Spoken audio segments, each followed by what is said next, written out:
জামালপুরের মাদারগঞ্জে সমবায় সমিতি নামে প্রতারণা করায় বিক্ষোভ মিছিল করেছে আমানতকারীরা। সমিতির মালিকরা প্রশাসনের সাহায্য নিয়ে মাদারগঞ্জ ছেড়েছে এবং তারা মাদারগঞ্জে এবং বিভিন্ন জায়গায় সমস্ত কার্যক্রম চালাইতেছে। বিশেষ করে তাদের দইয়ের দোকান, ইটের দোকান, হাসপাতাল সবই চলতেছে। শুধু আমাদের মতো সাধারণ মানুষদের ভোগান্তিতে রেখেছে। কয়েক হাজার গ্রাহকের আত্মসাৎকৃত প্রায় 1,000 কোটি টাকা উদ্ধারের দাবিতে উপজেলা পরিষদ ঘেরাও করে বিক্ষোভ সমাবেশ করেছে গ্রাহকরা। মাদারগঞ্জ তথা জামালপুর জেলার বিভিন্ন গ্রাহকদের টাকা লুট করে তারা ঢাকা শহরে তারা অট্টালিকায় বসবাস করছে।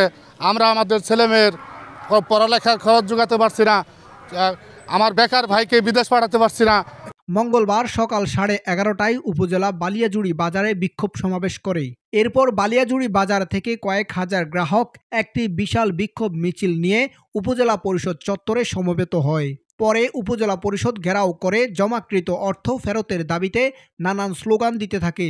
ভিক্ষুকরা টাকা রাখছে, সেনা কর্মকর্তারা টাকা রাখছে এবং প্রবাসীরা টাকা রাখছে। এখন বিগত প্রায় 2 বছর যাবৎ আমরা তাদের কাছে টাকা চাইলে তারা আমাদের টাকা দিচ্ছে না, মুনাফাও দিচ্ছে না। সেই ক্ষেত্রে আমরা প্রশাসনের কাছে যাই, প্রশাসন আমাদেরকে কোনো সাহায্য সহযোগিতা করে না। অনেক গ্রাহক এই টাকার সুখে মৃত্যুবরণ করেছে, স্ট্রোক করেছে, তারা ঘরে পড়ে আছে। দুপুর 12টা থেকে বিকাল 3টা পর্যন্ত ঘেরাও করে রাখা হয় মাদারগঞ্জ উপজেলা পরিষদ। আমার মতো হাজারো মানুষ এই সমিতিগুলোতে টাকা রাখছে। আজ আমরা কোনো উপায় না পেয়ে হাজারো মানুষ রাস্তায় এসে নেমেছি।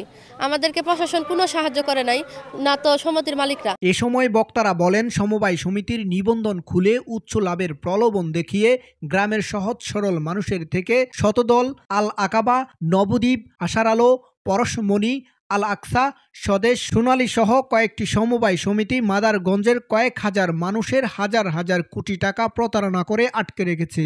সমিতি নামক একটা চক্র, দালাল চক্র গড়ে উঠেছিল আমাদের কাছ থেকে বিভিন্ন লোভ লালসা দেখিয়ে বিগত প্রায় 30 থেকে 35 বছর যাবৎ আমাদের কাছ থেকে টাকা নেয়, মুনাফা দেয় 1 থেকে 1,500 টাকা এরকম। কেউ তার মৃত স্বামীর রেখে যাওয়া শেষ সম্বল, কেউ রেখেছে প্রবাসে সন্তানের কষ্টে উপার্জিত টাকা। মামলা করেও বিষয়টি বারবার উপজেলা ও জেলা প্রশাসনকে জানানোর পরেও কোনো ধরনের সমাধান পায়নি তারা।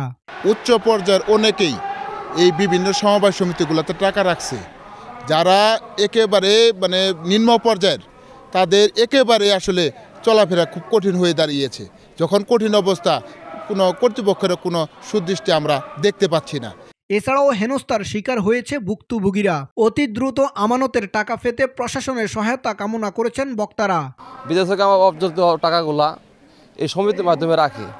বংশ বেশি দেওয়াতে 10-15 দিন চলছে, 10-15 বছর চলছে। চলার পরে ইদানিং আজ প্রায় 2 বছর হয়ে গেছে গত।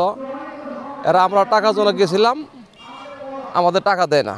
এরা সব তালা হয়ে মেরে সব চলে গেল। অন্যথায় কঠোর আন্দোলনে যাবার হুঁশিয়ারি দেন তারা। এখানে অগণিত মানুষ এখানে উপস্থিত হয়েছে, তাদের দাবি একটাই যে তাদের টাকা ফেরত চাই। মাদারগঞ্জ উপজেলা নির্বাহী কর্মকর্তা নাদির শাহকে মুঠোফোনে একাধিকবার কল করা হলেও তার বক্তব্য পাওয়া যায়নি। আমাদের এলাকায় কেউ মেয়ে বিয়ে দিতে পারছে না, স্বামী ডিভোর্স দিয়েছে, অনেকে প্যারালাইসিস হয়ে আছে, অনেকে মারা গেছে, ইতিমধ্যে অনেক ঘটনা ঘটে গেছে। জামালপুর থেকে তানিয়া আক্তারের তথ্য প্রতিবেদনে গাজী মহিনুদ্দিন, স্বদেশ বাংলা।